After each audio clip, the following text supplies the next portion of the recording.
Topic है brand valuation. अब अपन CFR में ऑलरेडी वैल्यूएशन ऑफ गुडविल सीख रहे हैं। ठीक है।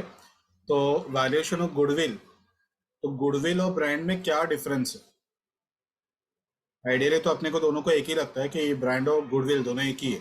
अगर ब्रांड क्रिएट होगा तो गुडविल क्रिएट होगा। ठीक है, लेकिन दोनों में मेजर डिफरेंस क्या है? कोई एग्जाम्पल वगैरह?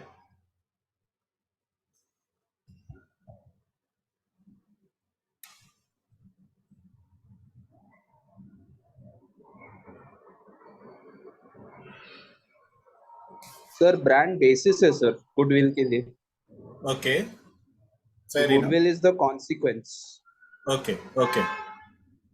तो अगर वो बेसिस है तो फिर हम लोग को उसको सेपरेटली वैल्यू करना चाहिए क्या? क्योंकि अगर अपन गुडविल ही वैल्यू कर रहे हैं तो automatically covers the value of brand itself.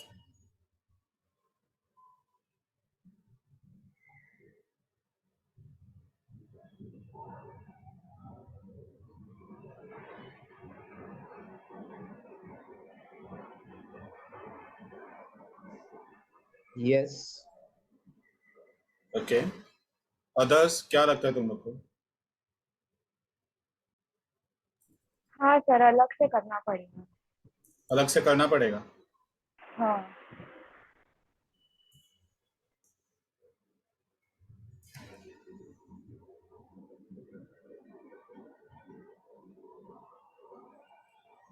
क्यों ऐसा?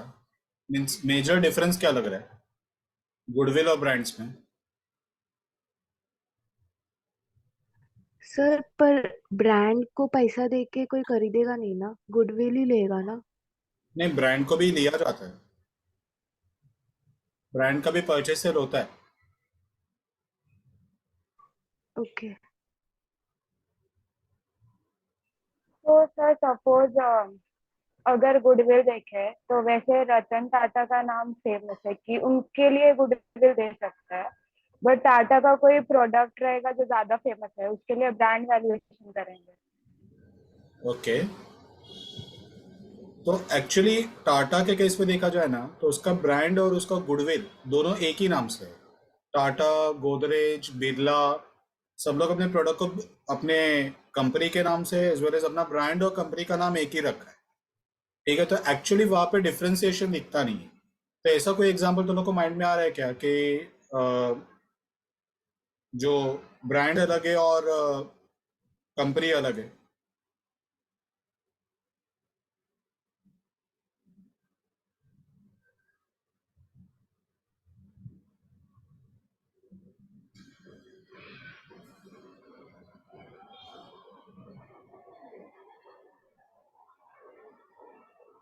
नहीं? ठीक है, देखो। सर फार्मा कंपनीज बहुत है सर ऐसे। फार्मा में एग्जांपल बैठ सकता है, बराबर है। सिप्ला, रैनबैक्सी, बराबर जीएसके। बराबर। ये देखो, बीबी के इलेक्ट्रॉनिक्स दिख रहा है क्या साइड? हाँ सर। बीबी के electronics, Chinese giant behind Oppo, Vivo, one plus and many more.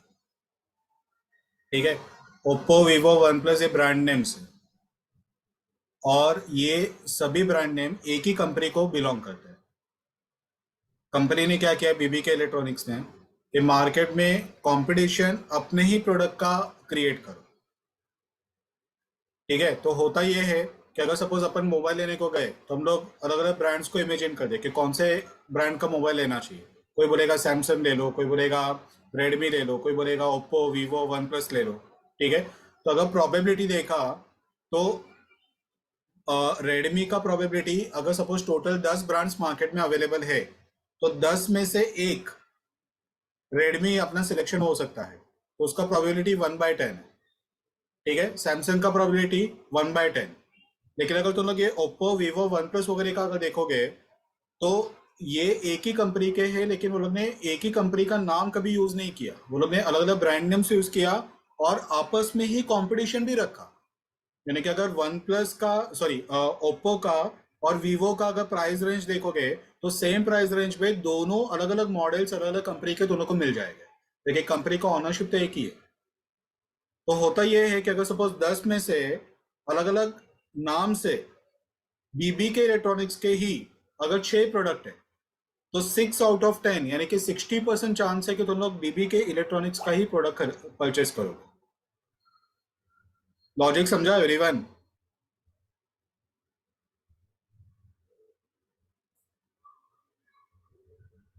मेरा वॉइस क्लियर आ रहा है ना तुम लोग को? बीच में अटक रहा है सर। ओके,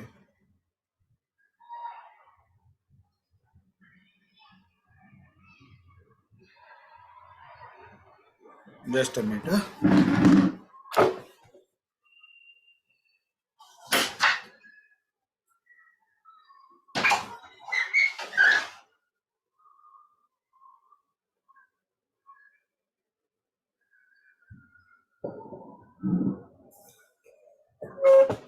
अभी आ रहा है क्या? देखो वॉइस क्लियर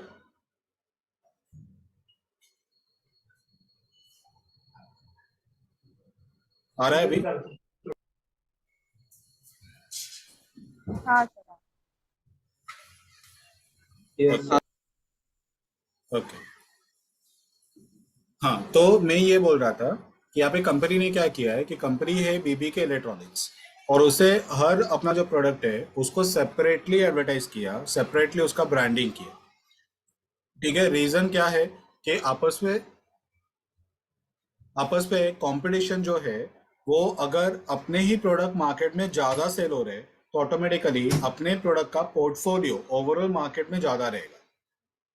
ठीक है, तो ये एक one of the best example है कि जहाँ पे ब्रांडिंग अलग है और कंपनी का गुडविल वो अलग है।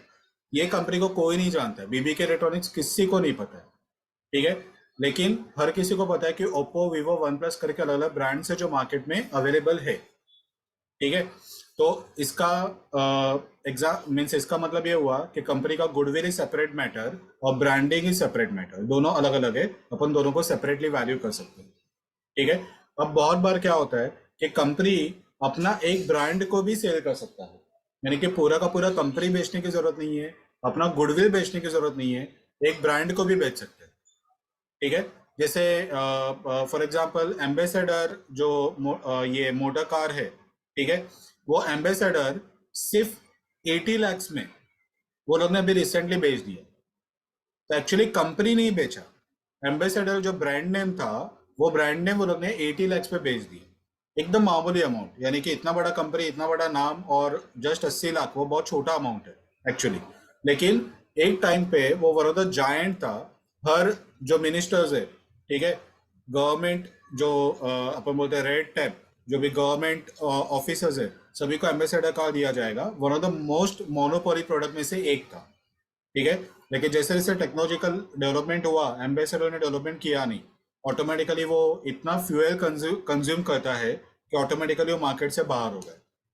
लास्ट लोग ने एम्बेसडर जो ब्रांड नेम था वो दूसरे कंपनी को सेल कर दिया, जब दूसरी कंपनी उसको टेक्नोलॉजिकली एडवांस करके सेम मॉडल, सेम लुक वगैरह में विंटेज कार वगैरह लॉन्च कर पाए। ठीक है, तो ब्रांड को भी सेपरेटली तुम लोग बेच सकते हो। ठीक है, ऐसा जरूरी नहीं कि तुम लोग को पूरा का पूरा कंपनी या पूरा का पूरा गुडविल ही बेचना पड़ेगा। Goodwill will remain with us, लेकिन सिर्फ एक ब्रांड जो है वो हमने किसी और को बेच दिया। ठीक है, वैसे सेम वे अल्टो का भी अगर एग्जांपल है तो वो मारुति से पहले फियाट ने लॉन्च किया था अल्टो। ठीक है, लेकिन फियाट का इंडिया में रेपुटेशन उतना अच्छा नहीं है, उसका सर्विस उतना अच्छा नहीं है, प्रोडक्ट क्वालिटी उतना अच्छा नहीं रहा, तो उसकी वजह से वो सेल नहीं हो रहा था। एट द एंड फियाट ने क्या किया कि वो अल्टो जो मॉडल था वो मारुति को सेल कर दिया।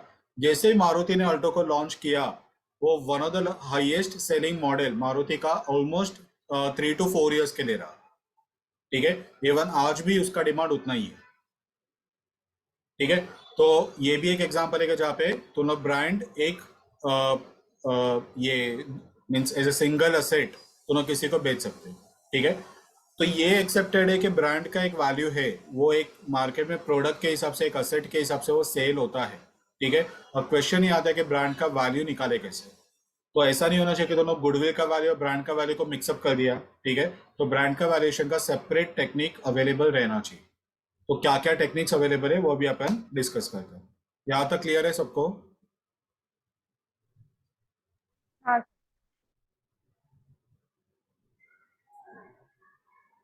Yes sir. ओके। वैसे दूसरे भी अगर एग्जांपल बताए तो जैसे ये जो ग्रासिम है, वो ग्रासिम का, Grasim industries limited, Aditya Birla group, तो उसी का ये Van Heusen, Louis Philippe, Peter England और एलन सोली, ये सभी एक ही कंपनी के अलग अलग ब्रांड्स हैं, लेकिन उसके जो स्टोर्स है अगर देखोगे तो सभी का सेपरेट रहता है। अभी यहाँ पे डोंबिवली ईस्ट में ही सभी का लाइन से स्टोर है, और एक कॉमन स्टोर उन्होंने रखा है प्लेनेट फैशन के नाम पे, कि जहाँ पे एक ही रूफ के अंदर दोनों को सभी ब्रांड के, जो लोग आदित्य बिरला के जो भी सभी प्रोडक्ट्स है, वो दोनों को एक ही ब्रांड के अंदर मिलेंगे। प्लेनेट फैशन उन्होंने बाद में लॉन्च किया, पहले वो लोग सेपरेटली स्टोर ही ओपन कर रहे थे। तो वैन हुसैन का एक अलग से रहेगा, लुई फिलिप का अलग से रहेगा, पीटर इंग्लैंड का अलग से रहेगा, और बाद में लोग को रियलाइज हुआ कि एक ही ब्रांड के अंदर सभी को कवर करते हैं, तो इसके लिए वो लोग ने यहाँ पे प्लेनेट फैशन करके कंसेप्ट निकाला, जहाँ पे वो लोग एक ही रूफ के अंदर सभी प्रोडक्ट को कवर करने लगे। ठीक है, तो वो भी एक एग्जांपल है कि आदित्य बिरला ग्रुप, उसका खुद का एक गुडविल है। बिरला ग्रुप काफी पुराना ग्रुप है, तो उसका एक रेपुटेशन है। ठीक है, लेकिन वो लोग जो ब्रांडिंग कर रहे हैं वो बिरला के नाम से नहीं कर रहे, वो लोग ये अलग अलग प्रोडक्ट के नाम से कर रहे हैं। ठीक है, तो लोग प्रोडक्ट का वैल्यूएशन अलग से फाइंड कर सकते हैं।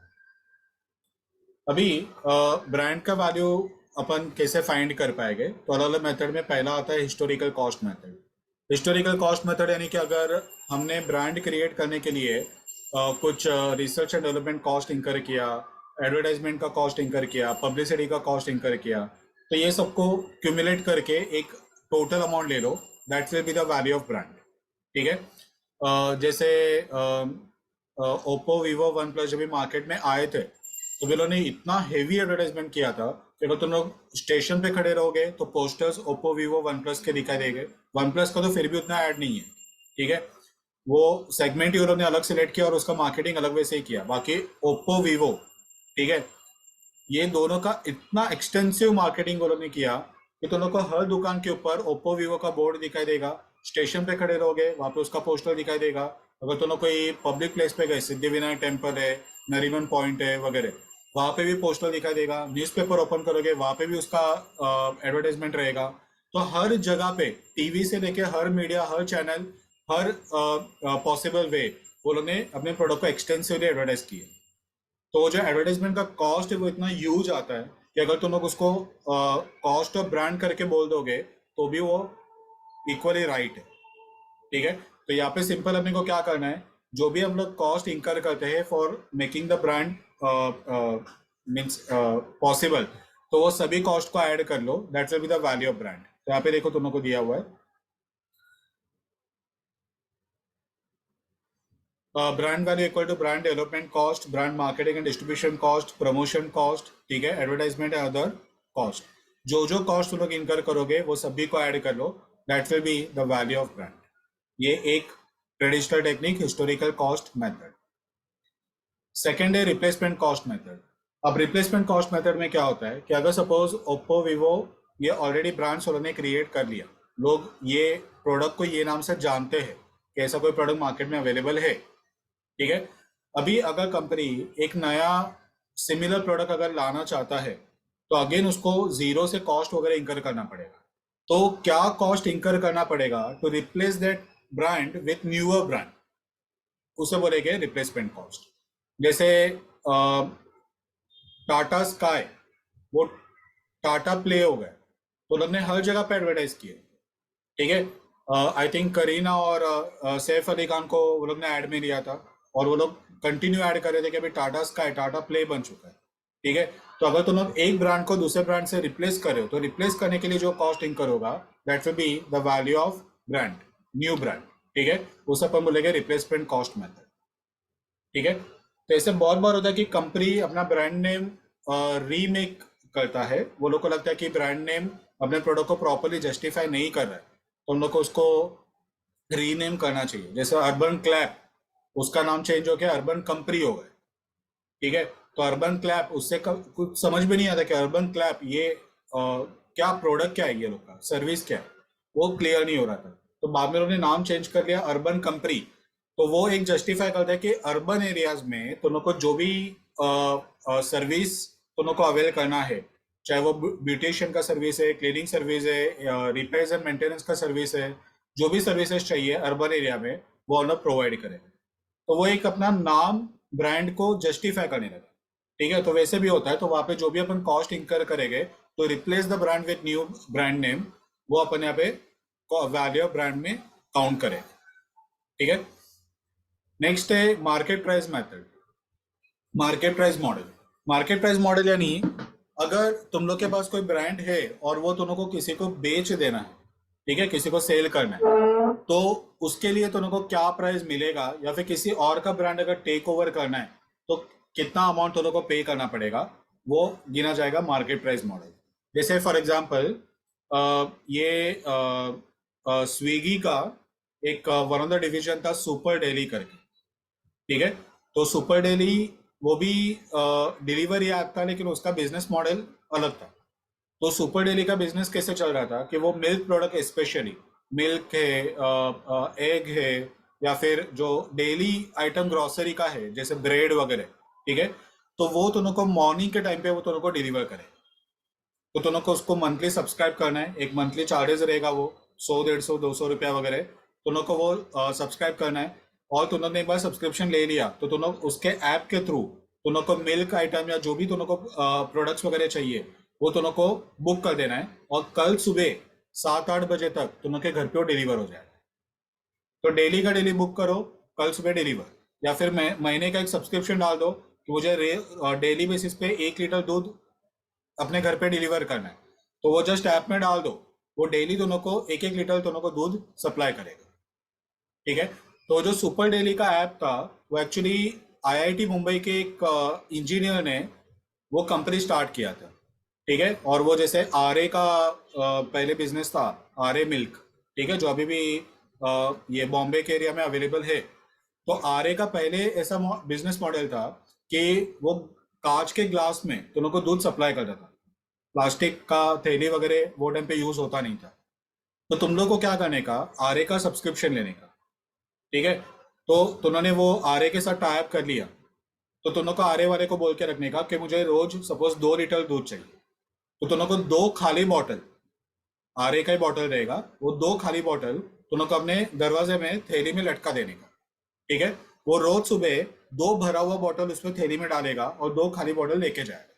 वो खाली बॉटल को लोग वहाँ पे धोएंगे, क्लीन करेंगे, और नेक्स्ट डे वापस उसको रीयूज करेंगे, तो नेक्स्ट डे वापस मिल्क अपने को ग्लास के बॉटल में आएगा। हाईली सक्सेसफुल मॉडल था। ठीक है, काफी अच्छे से काम किया, इवन अभी भी कुछ एरियाज में आरए का मिल्क अभी भी सप्लाई होता है। तो वही कंसेप्ट के ऊपर आईआईटी बॉम्बे के एक इंजीनियर ने सुपर डेली करके ये कंपनी स्टार्ट की। ठीक है, काफी अच्छे से वो चला, काफी अच्छा ग्रो किया, काफी शॉर्ट टर्म में। स्विगी को पता चला कि ऐसा एक डिलीवरी ऐप ये लोग ने बनाया, तो स्विगी ने वो सुपर डेली को टेक ओवर कर लिया। ठीक है, और वो जो आईआईटी का जो इंजीनियर था उसने वो ब्रांड सुपर डेली वो स्विगी को बेच दिया। स्विगी ने वो स्विगी के नाम से नहीं चलाया, सुपर डेली के नाम से ही चलाया। ठीक है, लेकिन वो जो बिजनेस मॉडल था वो स्विगी को सक्सेसफुल नहीं लगा, लॉस मेकिंग लगा। और रिसेंटली आई थिंक लास्ट 1 साल हो गए, वो लोग ने वो जो सुपर डेली का जो डिवीजन है वो लोग ने मेट्रोपॉलिटन सिटीज से निकाल दिया। तो वो मुंबई, दिल्ली, पुणे, बैंगलोर ये सब सिटीज में था। तो मेजर जो सिटीज में सुपर डेली वाला ब्रांड था वो लोग ने वो बंद कर दिया।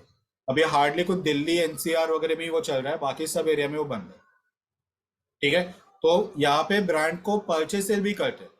तो अभी आईआईटी बॉम्बे वाले ने जो बनाया ब्रांड सुपर डेली, उसको उसे बेच दिया, तो हम लोग उसका वैल्यू कितना पकड़ेंगे, तो जो प्राइस में उसे बेचा स्विगी को वो उसका ब्रांड वैल्यू गिना जाएगा। तो ये होगा मार्केट प्राइस मॉडल, यानी कि जो भी मार्केट वैल्यू मिलेगा for selling that brand, that will be the value. समझ में आया क्या एवरीवन? Yes sir. हाँ sir, yes sir.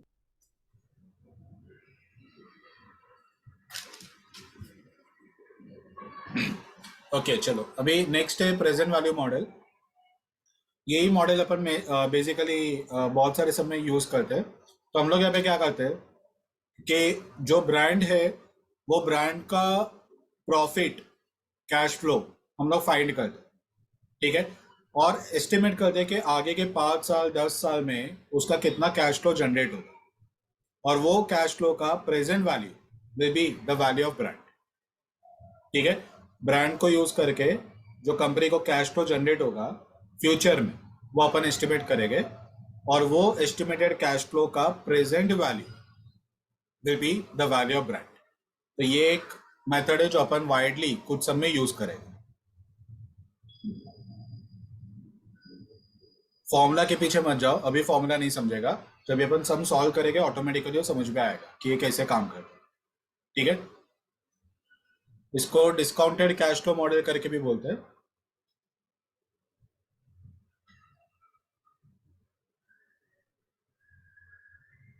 Discounted cash flow model. अभी इसमें मल्टीपल वेराइटीज के सम यहाँ पे क्वेश्चंस अपने को मिलेंगे।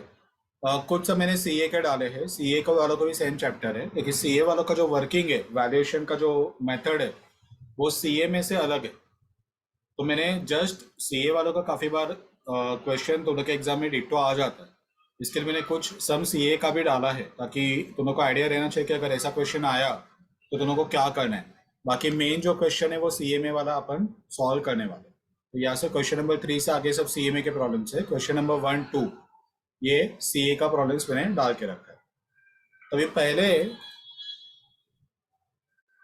थोड़ा बेसिक थिंग अपन सीख लेते हैं कि वैल्यूएशन का टेक्निक अपन कैसे यूज करने वाले।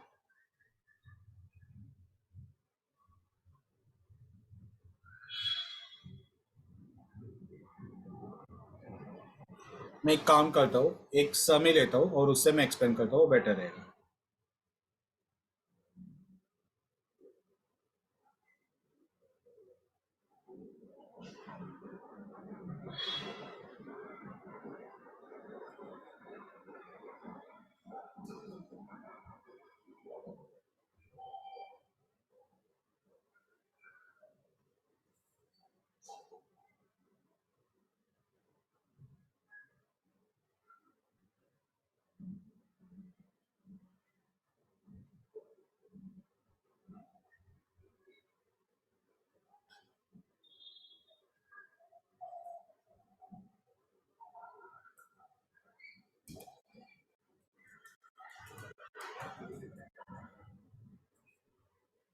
क्वेश्चन नंबर 4 लेते हैं।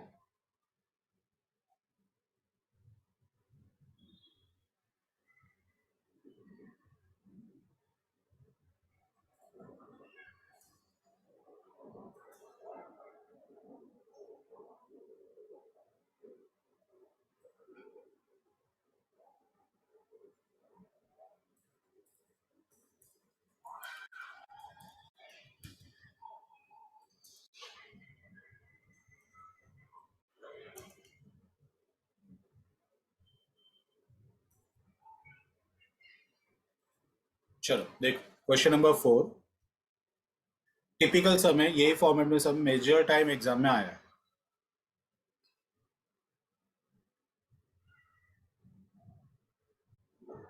The following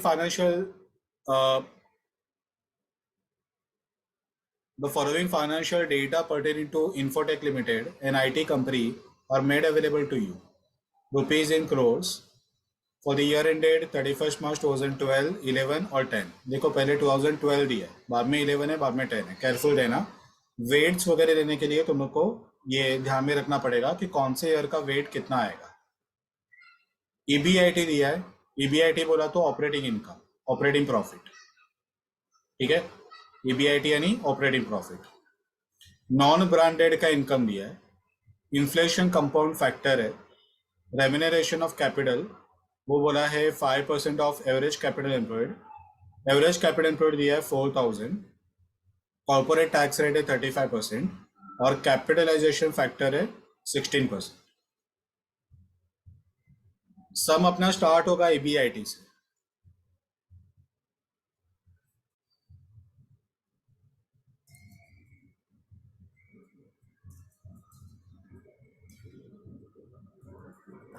ठीक है, ये ईबीआईटी हमने ले लिया। अब ईबीआईटी बोला तो ये होता है ऑपरेटिंग प्रॉफिट, यानी कि सेल्स माइनस सीओजीएस, तो operating NP sorry GP gross profit, उसमें से तुम लोग ऑफिस एडमिन वगैरह का एक्सपेंसेस माइनस करोगे तो दोनों को मिलेगा ऑपरेटिंग प्रॉफिट। अब ये जो ऑपरेटिंग प्रॉफिट मिला ना, इसमें branded as well as non branded दोनों का इनकम इस पे इंक्लूड रहेगा। अब जैसे अगर मैं आदित्य बिरला का ही केस वापस कवर करूं तो पीटर इंग्लैंड, लुई फिलिप, ठीक है, वैन हुसैन और एलन सॉली, ये 4 मेजर ब्रांड्स है ग्रासिम के, आदित्य बिरला के, ठीक है। अब इसके अलावा ये लोग ने और भी बहुत सारे सब ब्रांड्स बना के रखे, जैसे वन ऑफ द ब्रांड है पीपल करके, ठीक है। पेंटालून्स वो भी आदित्य बिरला का ही है, और पेंटालून के ब्रांड से भी वो लोग कुछ प्रोडक्ट को सेल करते हैं, ठीक है। अब मेन जो ब्रांड्स है ना वो ये 4 है, Louis Philippe, Peter England, Elon सोली और वैन हुसैन, ठीक है। अब पेंटालून में अगर तुम लोग जाओगे तो वो आदित्य बिरला का खुद का स्टोर है, वहां पे तुम लोग को ये 4 ब्रांड के तो कपड़े मिलेंगे ही, साथ में तुम लोग को जो नॉन ब्रांडेड है जैसे पीपल वगैरह, जिसको लोग ने एडवर्टाइज वगैरह नहीं किया, वो भी ब्रांड के तुम लोग को कपड़े वहां पे मिल जाएंगे। मैन्युफैक्चरिंग में देखना तुम लोग को ग्रासिम का ही नाम रहेगा, ठीक है, लेकिन वो प्रोडक्ट अनब्रांडेड है, उसका प्राइसिंग कम रहेगा। तो ये जो अपने को प्रॉफिट हुआ, ईबीआईटी जो हुआ, इसे brand as well as unbrand, non brand दोनों का प्रॉफिट इंक्लूड है। तो सम अपने को नॉन ब्रांडेड का प्रॉफिट बताएगा कि नॉन ब्रांडेड का इनकम कितना है। तो टोटल प्रॉफिट में से नॉन ब्रांडेड का इनकम माइनस कर दो तो दोनों को ब्रांडेड का इनकम मिलेगा, ठीक है। तो ईबीआईटी में से नॉन ब्रांडेड का इनकम अपने को माइनस करना है। दोनों को कुछ नहीं समझेगा तुरंत पूछो।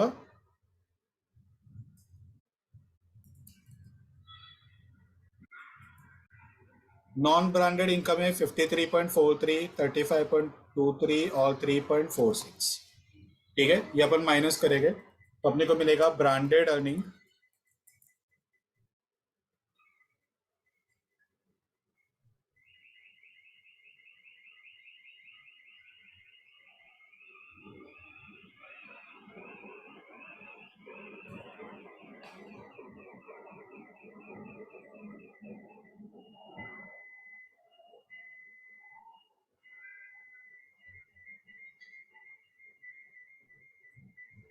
सर एक्सेल नहीं दिख रहा है सर।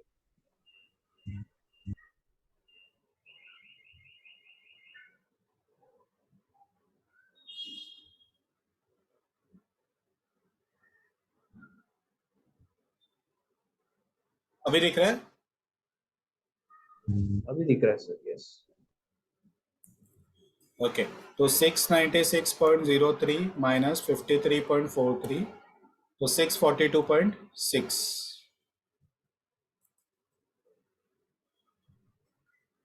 325.65 माइनस 35.23 290.42 और 155.86 माइनस 3.46 152.4, ठीक है। ये अपने को ब्रांडेड का अर्निंग मिला, यानी कि नॉन ब्रांडेड का प्रॉफिट मैंने निकाल दिया, तो जो भी प्रॉफिट बाकी रहा वो ब्रांडेड का बाकी रहा। अभी तुम लोग को नेक्स्ट जो यहाँ पे लेना है वो है इन्फ्लेशन कंपाउंड फैक्टर।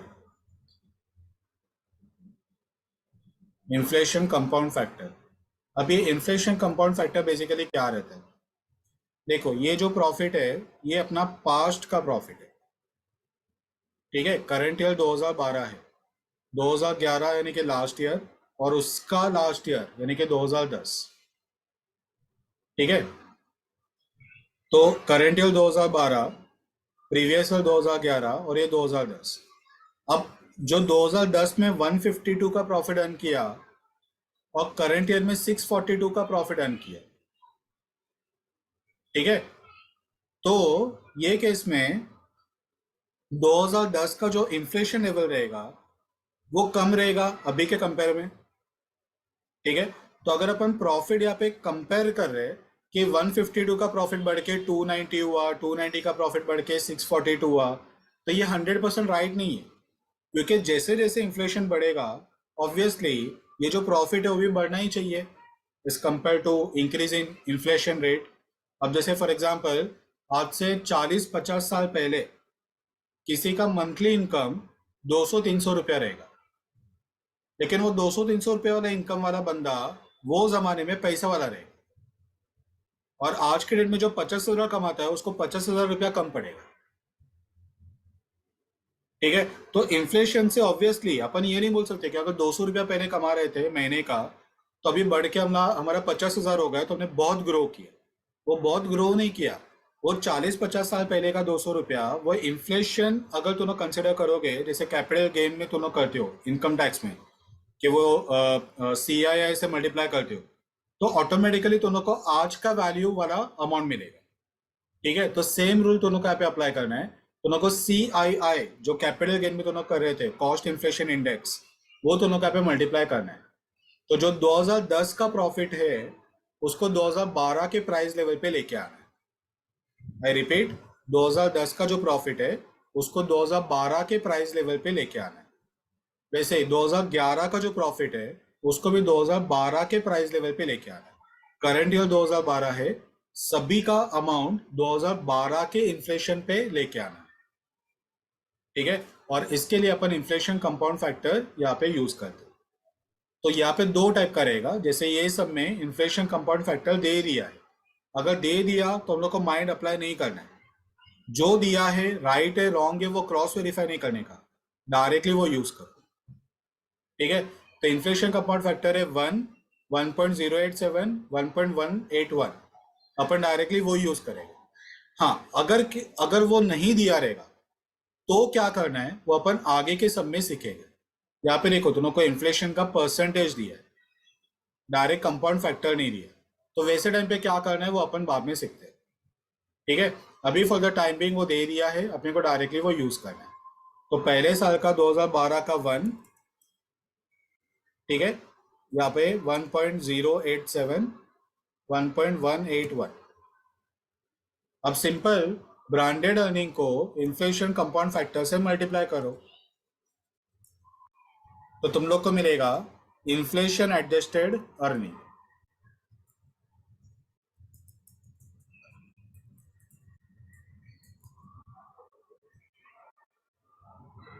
तो 642.06 इंटू 1, तो सेम ही आएगा।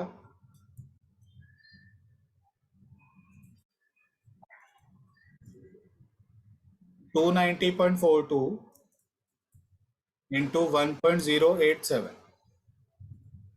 315.69 लेते हो, और 152.40 इंटू 1.181, 179.98। एवरीवन यहाँ तक क्लियर है? Yes sir.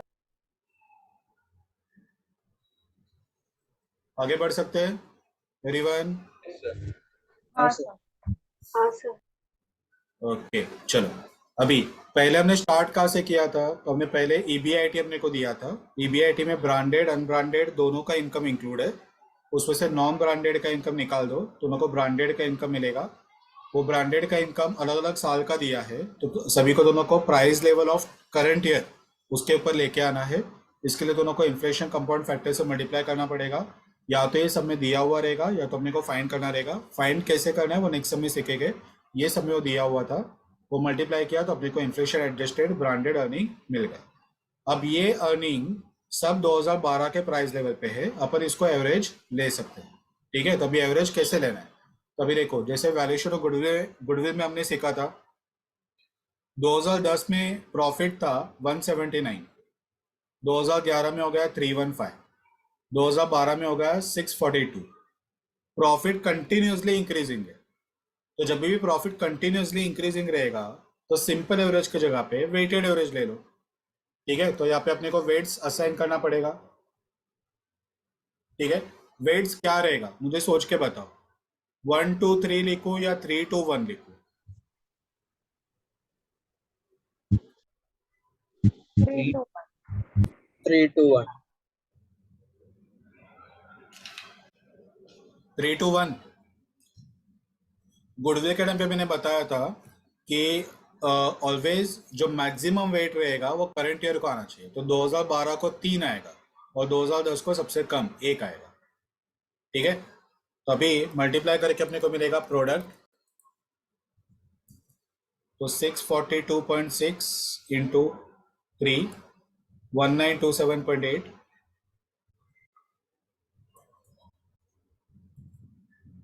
315.69 इंटू 2, 631.38, और ये 179.98।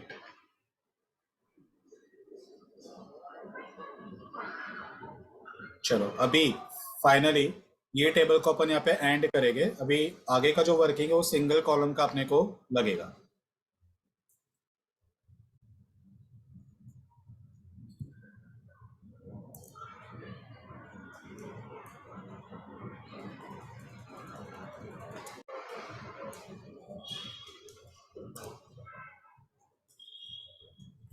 अभी अपने पास 3 प्रोडक्ट है। ये प्रोडक्ट को अपने को यूज करके वेटेड एवरेज प्रॉफिट निकालना है, which is equal to total product divide by total weights.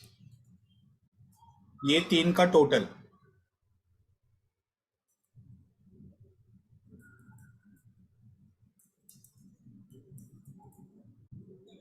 To 2739.16। तुम लोग भी चेक करना। टोटल ऑफ वेट 3 + 2 + 1, तो 5 + 1 6, 456.253 आ रहा है। हाँ सर। ठीक है, ये अपना वेटेड एवरेज प्रॉफिट मिला।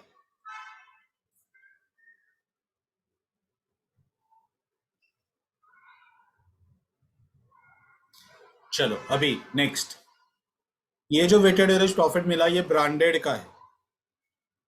ठीक है, तो ब्रांडेड का एवरेज प्रॉफिट है 456, यानी कि साल का अपन 456 करोड़ ये ब्रांड से अपन कमाते हैं। अब आगे जो अपने को दिया हुआ है वो है remuneration of capital 5% of average capital employed, और एवरेज कैपिटल एम्प्लॉयड ये सब में अपने को दे देंगे, यहाँ पे अपने को फाइंड नहीं करना रहेगा, जो है 4000। अब कैपिटल एम्प्लॉयड अगर अपन याद करें तो वो क्या था,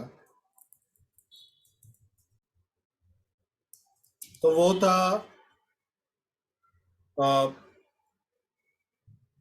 revised values of assets minus revised values of liabilities.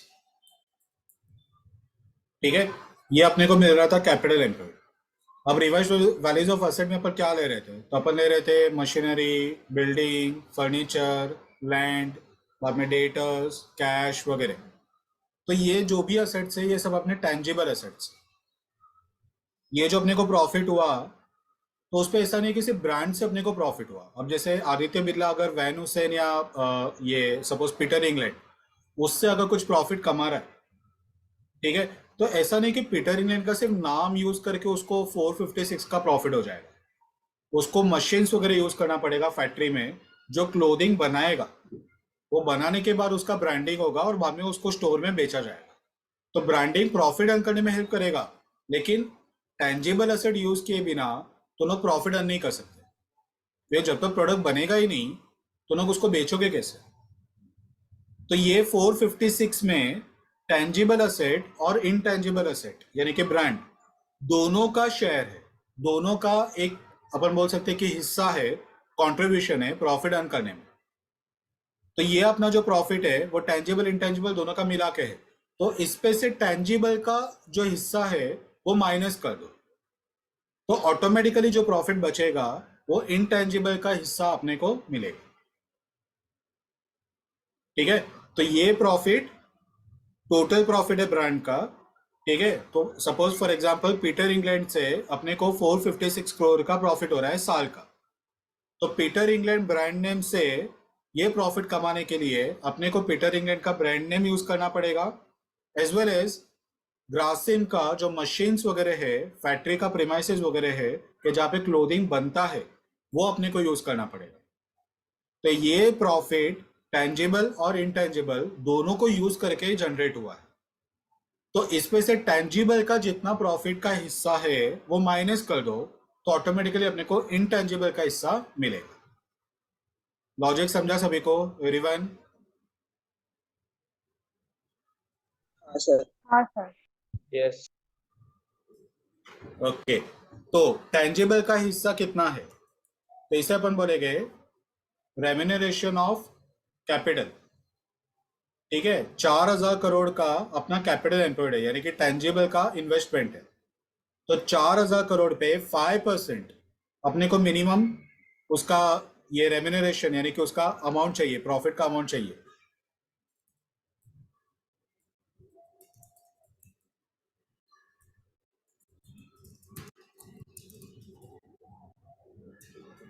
तो 4,000 करोड़ इंटू 5%, 200 आएगा। ठीक है, तो ये अपना टेंजिबल असेट का रिटर्न्स हो गया। इसको अंडरस्टैंड करने के लिए रिटर्न्स ऑफ टेंजिबल असेट्स। ठीक है, अभी ये टेंजिबल का रिटर्न्स माइनस किया तो अपने को automatically returns of intangible asset अपने को मिल जाएगा।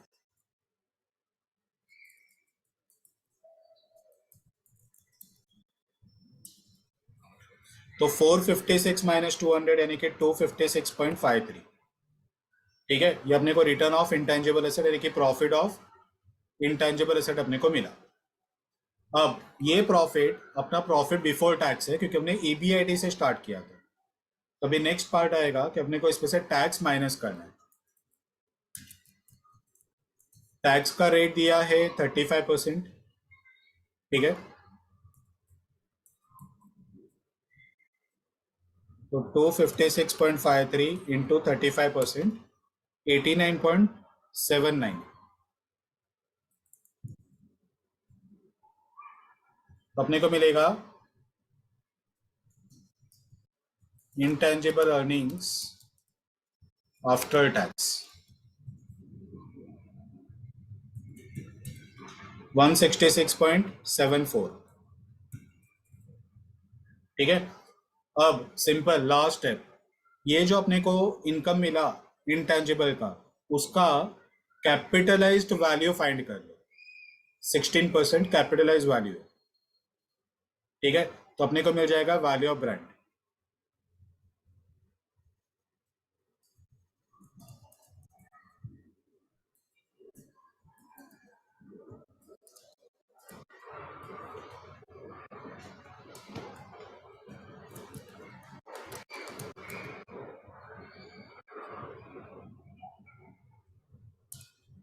$1042.15।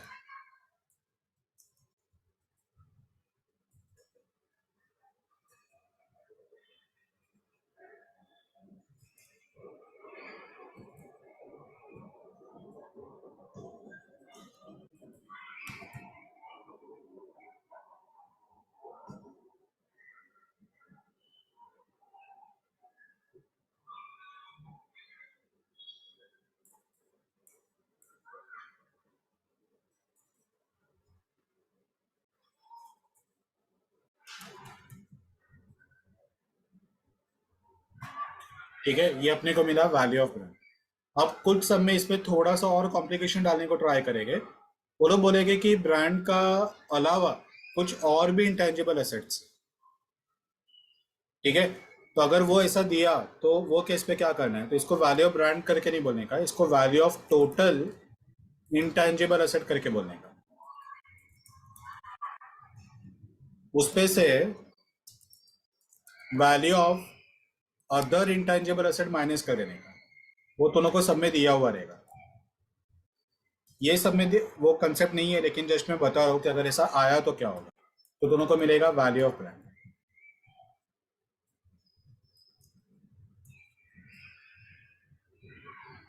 लास्ट वाला पार्ट समझा क्या तुम लोग को? ये देखो यहाँ पे मैं बताता हूँ, तुम लोग को समझ में आएगा मैं क्या बोल रहा हूँ।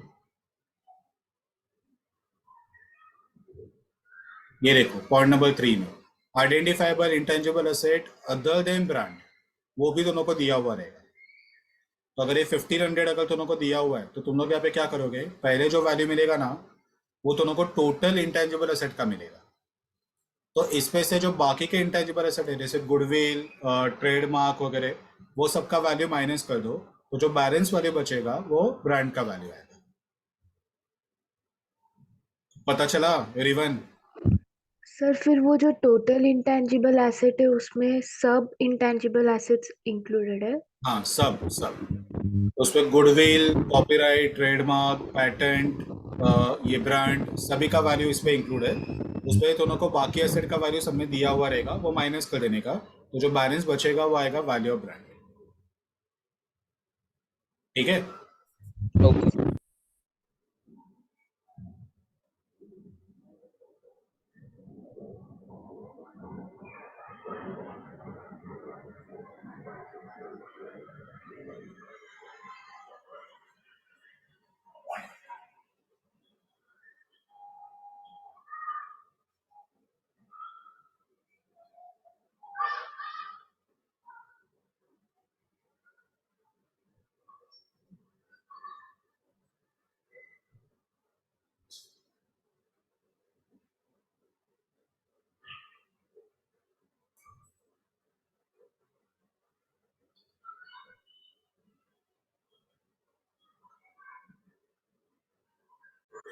ओके चलो, तो बस अभी यही फॉर्मेट में आगे का सम्स अपने को सॉल्व करना है। ठीक है, सिंपल चैप्टर है, छोटा सा चैप्टर है। अपन बोल सकते हैं कि हर एक एक अटेम्प्ट छोड़ के अपन एक्सपेक्ट कर सकते हैं कि ये एग्जाम में आ सकता है। ठीक है, हर अटेम्प्ट में आता ही ऐसा नहीं है, अल्टरनेटिव अटेम्प्ट में वो लोग वो कवर करने को ट्राई करते हैं। सर अभी आपने स्टार्टिंग में जो मेथड सिखाया है उसमें से ये कौन सा मेथड है? क्या ये अपना जो लास्ट वाला मेथड था ना वो है, प्रेजेंट? फिर ऊपर वाले कोई मेथड एग्जाम में आता ही नहीं है। ठीक है, ये सिर्फ दोनों को थियोरी लिखने के लिए मैंने वो डाला था। इसका थियोरी क्वेश्चन एग्जाम में आता है कि what are the different methods of brands. तो ये सब अलग अलग मेथड सिर्फ थियोरी लिखने के लिए, बाकी दोनों के जो प्रेजेंट वैल्यू है, ठीक है, डिस्काउंटेड कैश फ्लो मॉडल या प्रेजेंट वैल्यू मॉडल, यही अपन हर सब में यूज करेंगे। तो एक ही मेथड है, अलग अलग मेथड इस पर अपन यूज नहीं करने वाले, सिर्फ वो थियोरी के लिए दोनों को याद रखना है। Okay sir. ठीक है, चलो देख लो ये।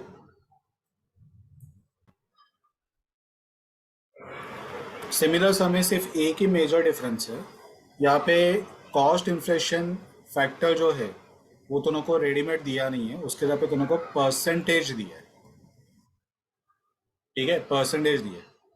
तो ऐसे टाइम पे वो cost inflation inflation adjusted factor कैसे फाइंड करना है, वो ये सम का एक नया पार्ट है, बाकी पूरा सम सेम। तो मैं ना पहले ये सम लेने से पहले तुम लोग को कॉस्ट इन्फ्लेशन फैक्टर कैसे लेना है वो थोड़ा एक दूसरा नंबर का एक एग्जांपल लेके बताता हूँ।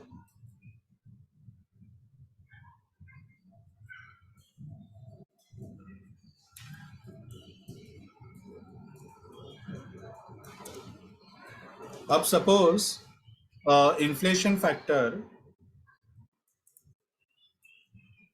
फॉर एग्जांपल 10% है और वो तीनों साल में सेम है। ठीक है, और दोनों का ईयर्स जो है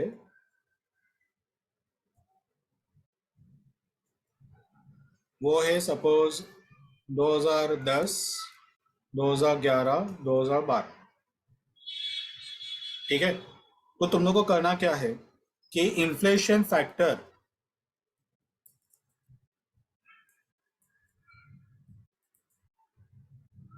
करंट ईयर का लेने का एक, ठीक है, 2012 करंट ईयर है तो उसका लेने का एक ऑलवेज, यानी कि आज का 1 रुपया यानी 1 रुपया ही है। ठीक है, 2011 उसमें अगर तुम लोग 10% ऐड करोगे तो तुम लोग को 2012 का प्राइस लेवल मिलेगा। मैं रिपीट करता हूँ, 2011 तभी प्रोडक्ट का जो भी प्राइसिंग रहेगा उसके कंपेयर में 2012 में 10% प्राइस बढ़ गए। 2012 में इन्फ्लेशन 10% है, तो 2011 में मैं अगर 10% ऐड करूं तो मुझे 2012 का मिलेगा। एवरीवन बोलो, समझ रहा है क्या? हाँ सर। हाँ सर। ठीक है, तो मैं अगर 2011 का 1 रुपया है, उसमें अगर मैं 10% ऐड कर दूं तो मुझे 2012 का प्राइस लेवल मिलेगा, यानी कि कितना होगा, तो 1.1 होगा।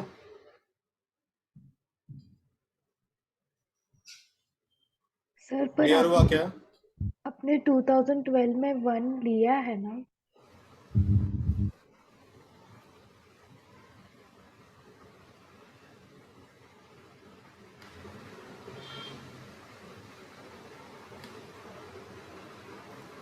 देखो, अगर सपोज मिल्क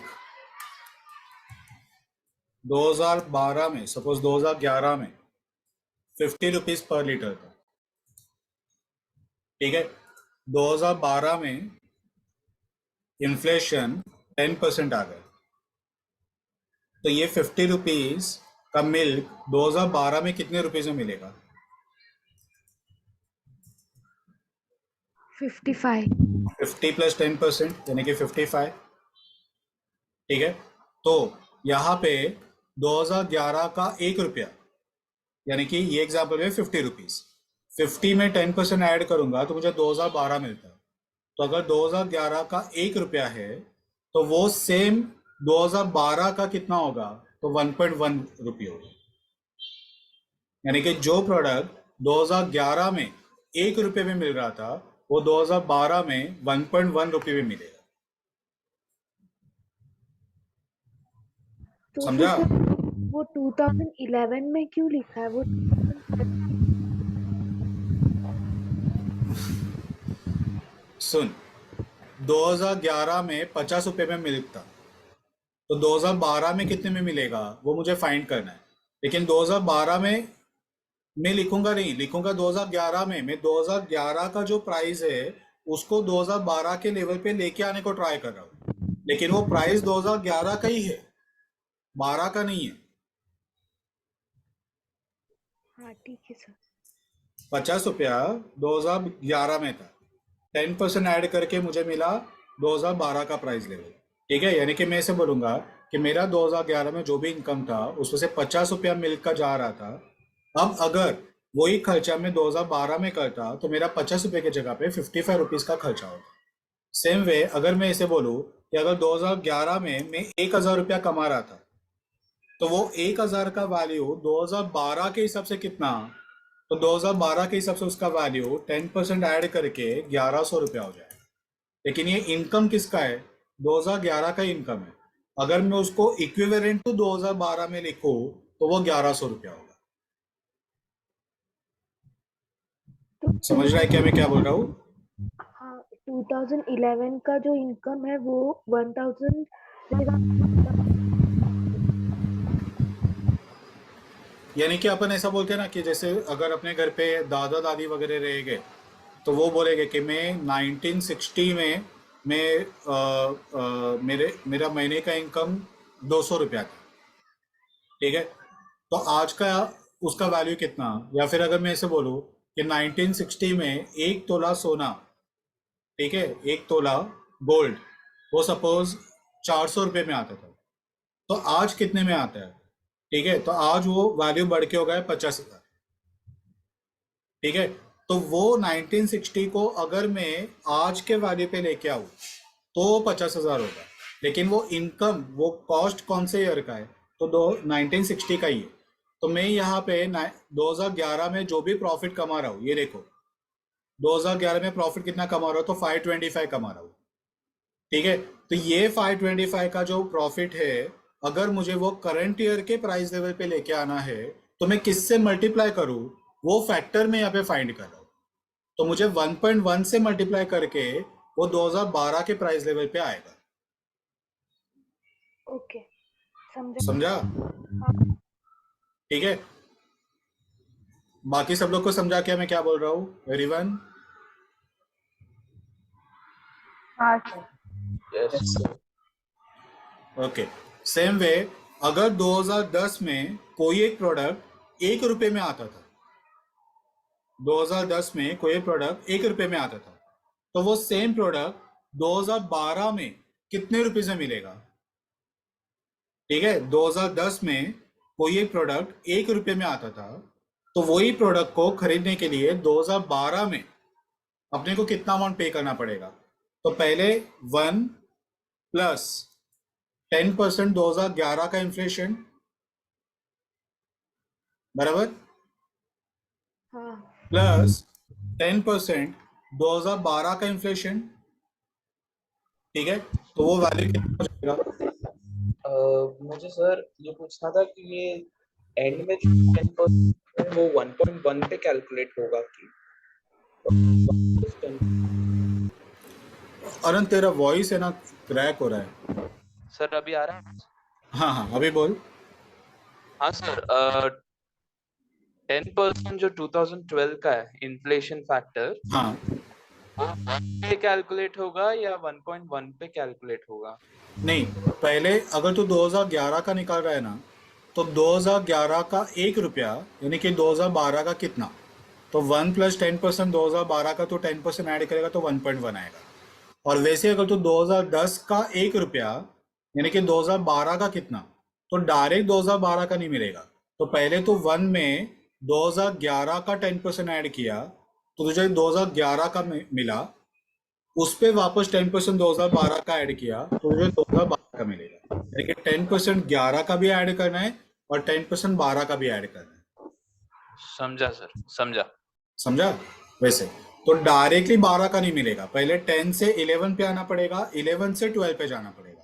तो पहले 11 पे आने के लिए 10% 11 का ऐड करो और 12 पे आने के लिए 12 का 10% वापस ऐड करो, यानी कि 2 बार 10% ऐड करना है। ठीक है, तो कैलकुलेटर पे देखो 1 प्लस 10% प्लस 10%, डायरेक्ट 1.2 20% मत करना, ऐसा डायरेक्ट नहीं कर सकते। 1 प्लस 20%, पहले 1 प्लस 10% प्लस 10% 2 बार करना है, 1.21। 1.21। ठीक है, तो 2010 का 1 रुपया इज इक्वल टू 2012 का 1.21, यानी कि जो प्रोडक्ट तुमको 1 रुपये में मिल रहा था 2010 में, वो सेम प्रोडक्ट 2012 में तुमको 1.21 रुपीज में मिलेगा। क्लियर है एवरीवन?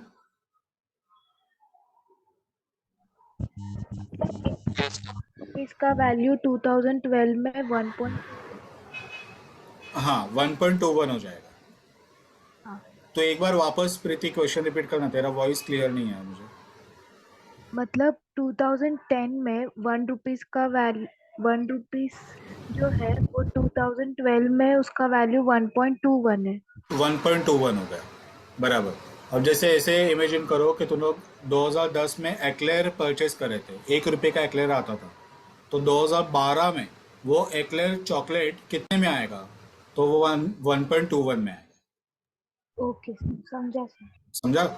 वैसे अब कुछ समय से रह गए जहाँ पे इन्फ्लेशन फैक्टर तीनों साल का अलग अलग देगा, तो मैं अलग अलग लेता हूँ। यहाँ पे सपोज यहाँ पे दिया है 9, यहाँ पे 10 और यहाँ पे 11 दिया है सपोज, तो तुम लोग ये फैक्टर कैसे फाइंड करोगे, अभी वो अपन सीखते हैं।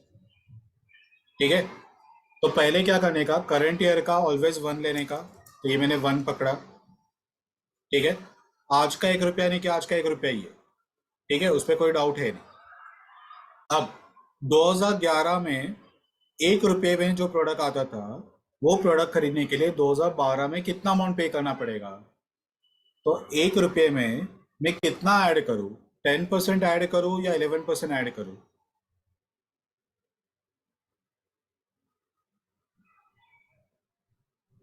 11%।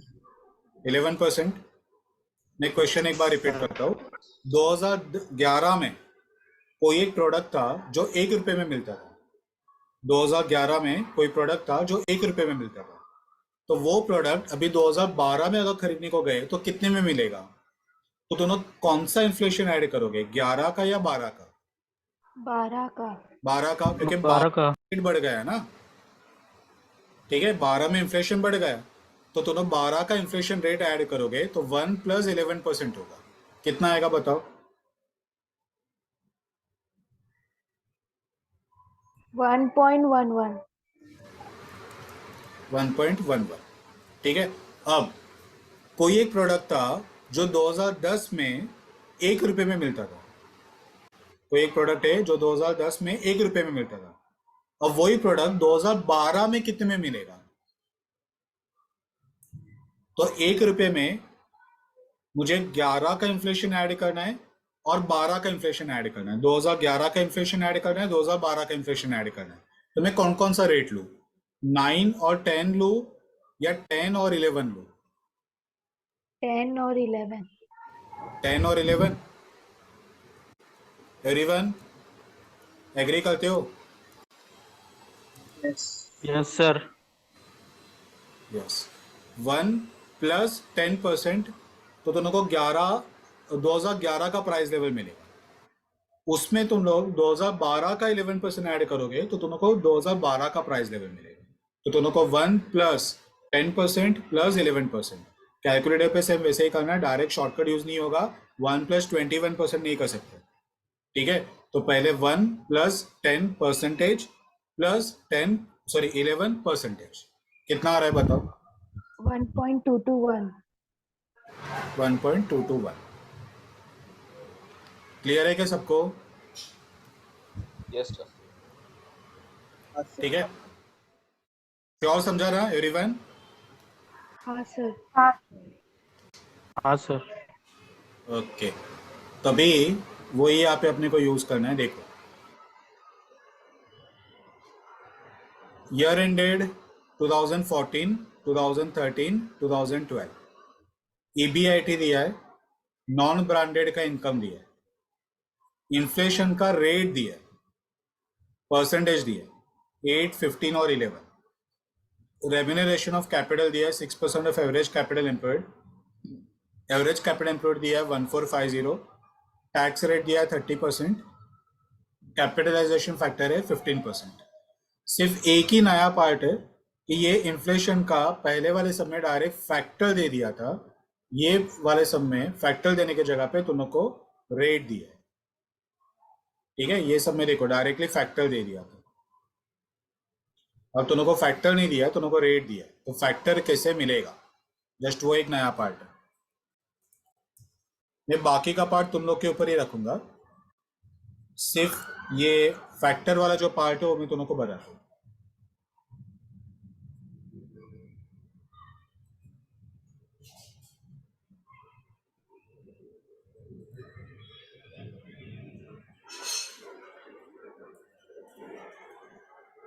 देखो, सबसे पहले तुम लोग ईबीआईटी से स्टार्ट करोगे, उसमें से नॉन ब्रांडेड का इनकम माइनस करोगे तो तुम लोग को ब्रांडेड का अर्निंग आएगा।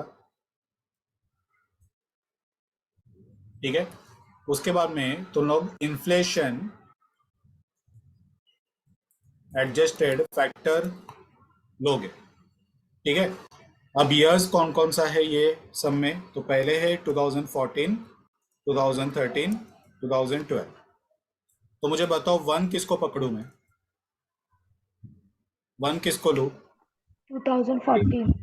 2014 को 1 लूंगा। ठीक है, तो 2013 के लिए क्या करूं मैं बताओ?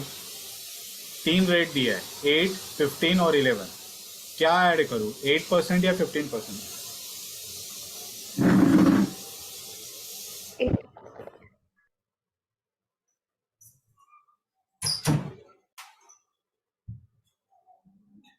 बोलो क्या ऐड करूं, 8 या 15? 8। 8। देखो 2013 में जो प्रोडक्ट 1 रुपए में आता रहेगा वो 2014 में कितने में आएगा? तो 2014 में 8% रेट बढ़ गया। ठीक है, तो 8% ऐड करना पड़ेगा। कितना आएगा बताओ?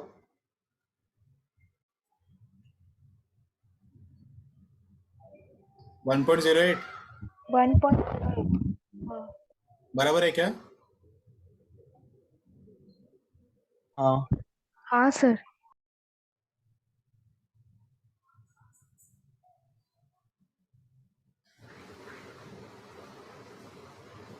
चलो, अब सेम वे जो प्रोडक्ट 2012 में 1 रुपए में आ रहा था वो 2014 में कितने में आएगा?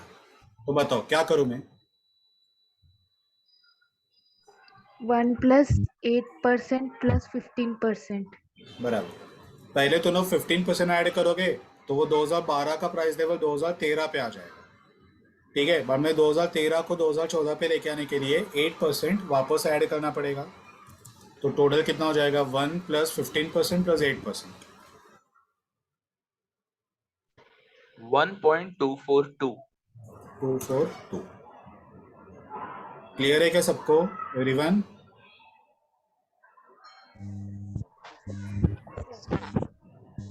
yes, 14, 13, 12। अरुण तेरा वॉइस नहीं आ रहा। अभी आ रहा है? नहीं नहीं नहीं, अभी भी क्लियर नहीं है।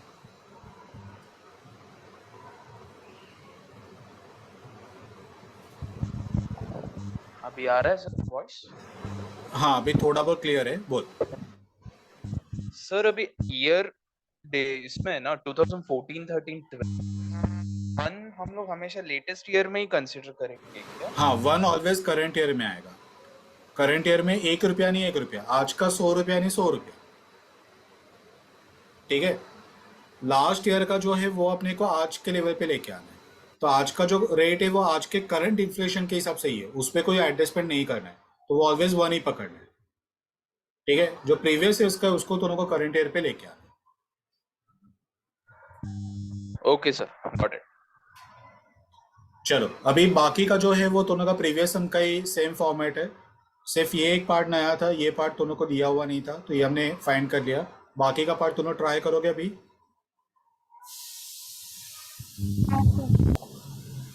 ओके, चलो।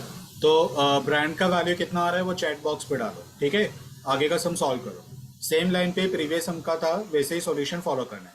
सेम स्टेप, सेम नाम, सब कुछ सेम। सिर्फ ये वाला फैक्टर दोनों को लेना है।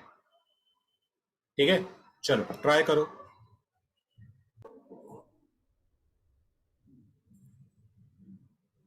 ओके, तो फाइनल आंसर आ रहा है 2266 ना?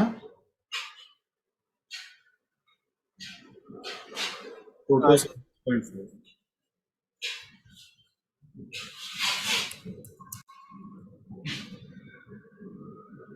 चलो, तो ये एक अपना हो गया। अभी ये एक सम दोनों के मॉड्यूल में भी दिया हुआ है और ये एग्जाम में भी आ चुका है। Question number 6।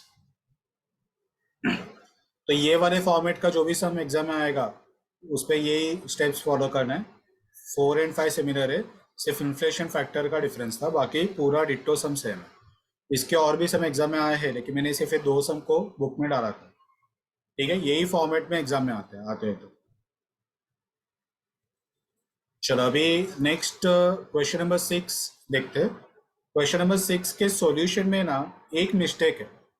वो मिस्टेक क्या है ना, वो तुम लोग मुझे बताना। ठीक है,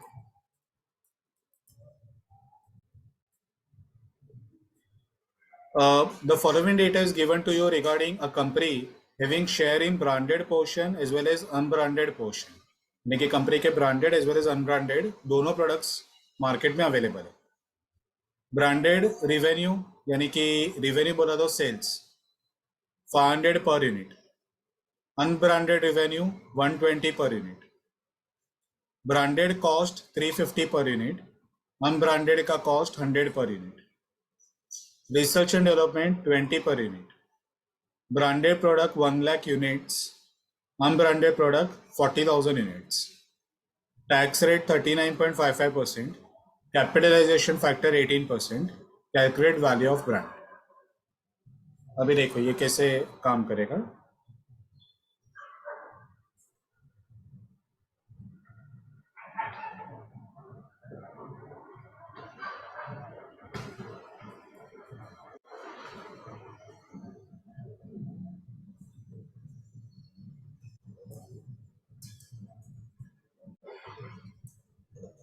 सबसे पहले ब्रांडेड रिवेन्यू 500 पर यूनिट, उसमें से ब्रांडेड का कॉस्ट माइनस करते हैं। ब्रांडेड का कॉस्ट है 350 पर यूनिट। तो branded earnings per unit 150 into branded quantity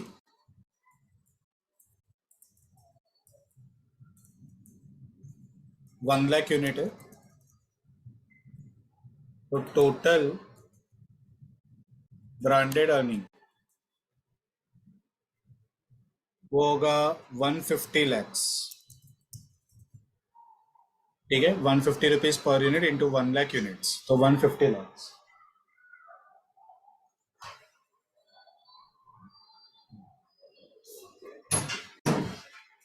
ठीक है, टोटल ब्रांडेड अर्निंग 150 लैक्स। इस पे से अपन माइनस करेंगे R&D cost, research and development cost. R&D का कॉस्ट बोला है 20 रुपीज पर यूनिट है।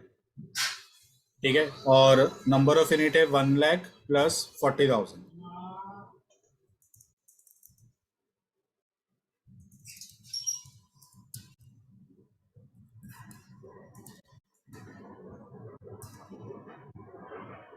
ठीक है, तो 1,40,000 यूनिट इंटू 20 रुपीज कितना आएगा?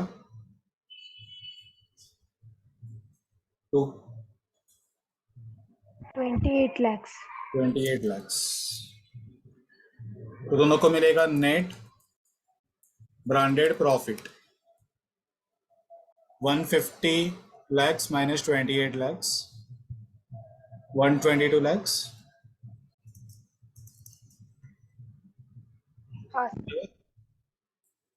हाँ टैक्स रेट दिया है 39.55%।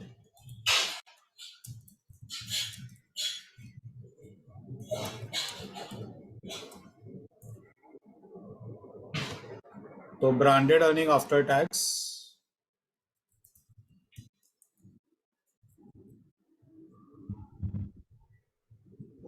48,25,100. क्या बताया, आफ्टर टैक्स या टैक्स? Tax. टैक्स कितना बताया? 48,25,100. ओके, तो वो माइनस करके आफ्टर टैक्स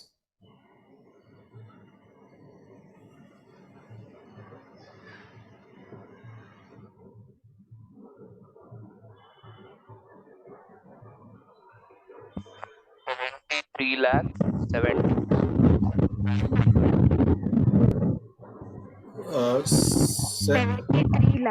73,74,900. वापस एक बार बताना कितना लैक्स? 73. हाँ 74,900. 74,900 बराबर लिखा है मैंने। हाँ. कैपिटलाइजेशन फैक्टर तुम लोग को दिया है 18%। तो वैल्यू ऑफ ब्रांड मिलेगा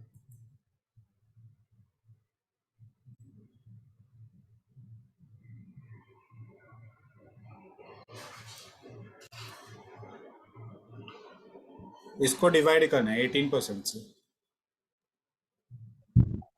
4097.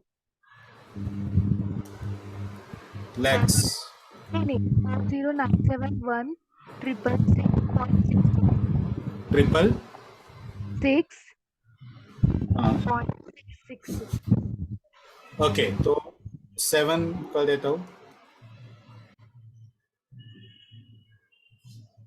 तो 409,71,667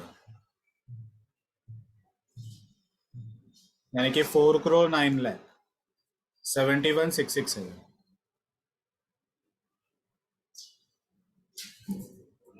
बराबर है क्या? हाँ सर.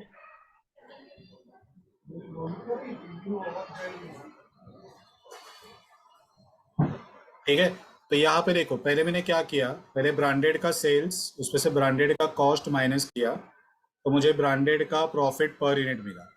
ठीक है, into number of unit, 1 lakh unit है ब्रांडेड का, तो 1 लाख से मल्टीप्लाई किया तो मुझे मिला ये 150 लैक्स। ठीक है, उसमें से मैंने R&D का कॉस्ट माइनस किया। R&D बोला था 20 रुपया पर यूनिट है, 1,40,000 यूनिट है, तो उसका 20 रुपया यानी कि 28 lakhs। तो मुझे मिला ब्रांडेड का प्रॉफिट, ये प्रॉफिट बिफोर टैक्स है, तो मैंने टैक्स माइनस कर दिया 39.55% के हिसाब से, मुझे प्रॉफिट आफ्टर टैक्स मिला।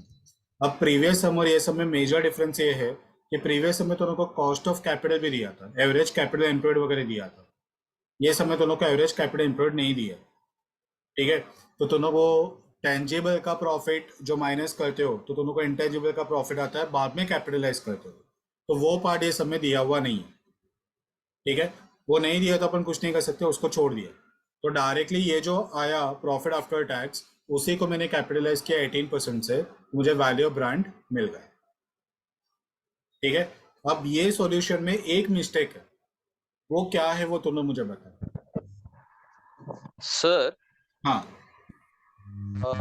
Unbranded research and development cost में अनब्रांडेड प्रोडक्ट्स का भी हमने कॉस्ट इंक्लूड किया है, जब परफेक्ट, यही सम का बहुत बड़ा मिस्टेक है। मॉड्यूल में जो सम का सॉल्यूशन दिया है उस पर उन्होंने अनब्रांडेड का भी R&D का कॉस्ट यहाँ पे कंसिडर कर लिया, ठीक है। तो अगर तुम ब्रांडेड का अर्निंग निकाल रहे हो तो ब्रांडेड का ही सिर्फ क्वांटिटी कंसिडर करो ना, अनब्रांडेड का क्वांटिटी का कॉस्ट ब्रांडेड के ऊपर क्यों चार्ज हो रहा है, ठीक है। तो ये मॉडल का मिस्टेक है, और अनफॉर्चुनेटली सेम सम एग्जाम में भी आया और एग्जाम में भी उन्होंने यही सॉल्यूशन दिया, ठीक है। तो ये आई थिंक दो बार आ चुका है ये सब, और दोनों बार जो मॉडल का सॉल्यूशन है वही डिटो सॉल्यूशन लोग ने कॉपी किया, तो वहां पे भी रेक्टिफाई नहीं हुआ।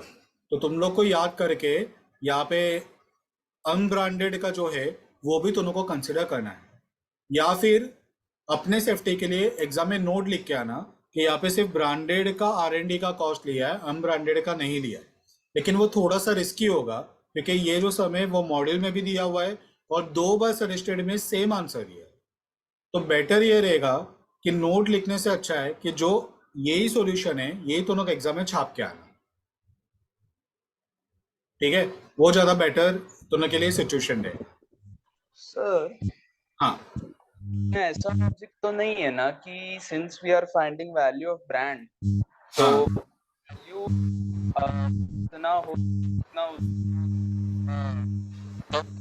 खाने के लिए, तो ऐसा एक ये नहीं दिखा ये कर रहे हैं ना जहाँ पे वो लोग कंसिडर नहीं, वैसा नहीं, क्योंकि अपन अनब्रांडेड का कोई भी इनकम एलिमेंट अपने इस पे से रखा नहीं है, जो भी अपने इनकम एलिमेंट रखा वो ब्रांडेड का ही रखा, तो कॉस्ट भी नहीं रखना चाहिए, ठीक है।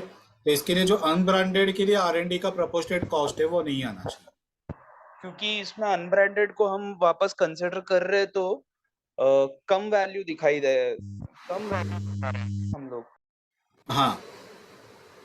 तो ऐसा कोई लॉजिक नहीं है कि अपने को वैल्यू कम बताने के लिए अनब्रांडेड का कंसिडर करो। तो वैसे तो अगर ये कॉस्ट ले लिया अनब्रांडेड का मैन्युफैक्चरिंग कॉस्ट तो भी ले सकते हैं ना, अगर वैल्यू कम करने पर्पज है तो we can add any cost, ठीक है। लेकिन यहाँ पे एक फॉर्मेट है जो अपन फॉलो कर रहे हैं to find the value of brand, तो वो केस में जो ब्रांडेड का इनकम है जस्ट वही अपने को लेना है। तो ब्रांडेड का इनकम, ब्रांडेड का कॉस्ट, अनब्रांडेड का सब कुछ अपन रिमूव कर रहे हैं। जैसे इसके पहले वाले सब में क्या हुआ कि हमने यहाँ पे EBIT लिया जो टोटल था ब्रांडेड अनब्रांडेड, उस पे से नॉन ब्रांडेड का पूरा EBIT निकाल दिया, तो नॉन ब्रांडेड का जो भी कॉस्ट है वो सब कुछ रिमूव कर दिया। अगर अपने को ब्रांड का वैल्यू कम करने का ही ऑब्जेक्टिव रहता तो अपन अनब्रांडेड का सिर्फ इनकम निकालते, उसका कॉस्ट नहीं निकालते, समझ रहा है? Okay sir, yes. वैसे तो ये मॉड्यूल का ही मिस्टेक है, और ये मिस्टेक वो लोग ने एग्जाम में भी कंटिन्यू किया, ठीक है। तो हम लोग को ये याद ही करना पड़ेगा कि ये सम आएगा, ठीक है। और BVM में ऐसा होता है कि डिट्टो नंबर्स के साथ नंबर्स भी चेंज नहीं करते, पूरा का पूरा सम सेम डिट्टो एग्जाम में आता है। ये सेम सम एक अमाउंट भी चेंज नहीं किया, इवन कंपनी का नाम भी कभी कभी चेंज नहीं करते, और वो एग्जाम में डिट्टो आता है। तो अगर ये सम एग्जाम में आया तो तुमको ये वाला सॉल्यूशन ही फॉलो करके आना है, ठीक है। Okay sir. चलो तो अब ये सॉल्यूशन लिख लो तुम लोग।